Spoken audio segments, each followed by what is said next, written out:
To turn the selectability off of an object, if I don't want to select it, I only want to be able to select from the controller level. And which, by the way, you can turn selection highlight. How does that work? On that level.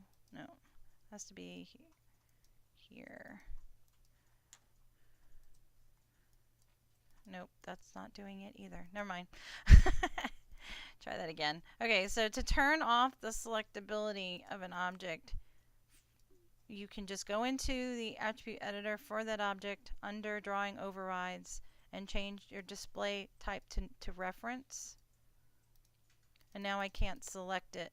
I can only select it from the outliner, but it does still highlight when I select the parent object.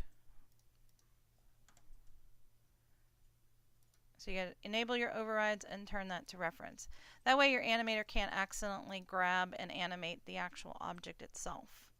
It can only animate the controls for that object. Got it?